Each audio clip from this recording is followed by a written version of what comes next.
ഡൽഹിയിലെ വിദ്യാർത്ഥി പ്രക്ഷോഭത്തിന് നേതൃത്വം നൽകിയ SFI അഖിലേന്ത്യാ ജോയിന്റ് സെക്രട്ടറി ഐഷി ഘോഷിനെ AKG ഭവനിൽ കയറി അറസ്റ്റ് ചെയ്യാൻ ശ്രമിച്ച ദില്ലി പോലീസിന്റെ നീക്കത്തിനെതിരെ പ്രതിഷേധം ശക്തമാകുന്നു.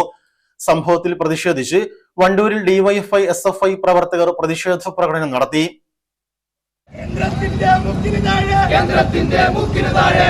വിദ്യാർത്ഥി പോരാട്ടത്തിന്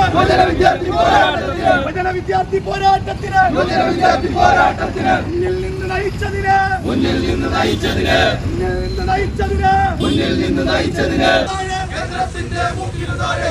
വിദ്യാർത്ഥി പോരാട്ടത്തിന് SFIയുടെ നേതാവിന്റെ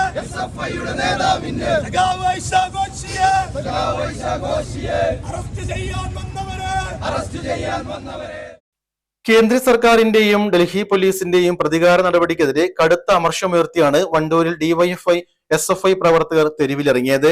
DYFI block president P. Shaiju പ്രതിഷേധം ഉദ്ഘാടനം ചെയ്തു.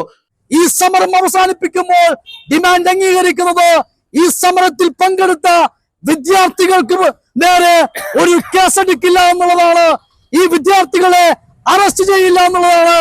എന്നാൽ ഈ കൃത്യമായിട്ടുള്ള ഈ ഉടമ്പടി പരസ്യമായി ലംഘിക്കുന്ന നിലയാണ് രാജ്യത്തുണ്ടായിട്ടുള്ളത്. ഇതിന് ഐക്യദാർഢ്യം പ്രഖ്യാപിച്ച് രാജ്യത്തിന്റെ പല സംസ്ഥാനങ്ങളിൽ നടന്ന സമരങ്ങളിൽ പെട്ടിട്ടുള്ള വിദ്യാർത്ഥികളെ, യുവജനങ്ങളെ അറസ്റ്റ് ചെയ്യുന്ന, കേസെടുക്കുന്ന നയസമീപനമായിട്ടാണ് RSSനെ നിയന്ത്രിക്കുന്ന ഈ ഗവൺമെന്റ് പോകുന്നത്. പ്രതിഷേധ പ്രകടനത്തിന് DYFI block secretary P. Junaid, joint secretary P. Rajeev, V. Sujeesh, M. Nidhin Das, TP. Rahnas, K. Ajay എന്നിവർ നേതൃത്വം നൽകി.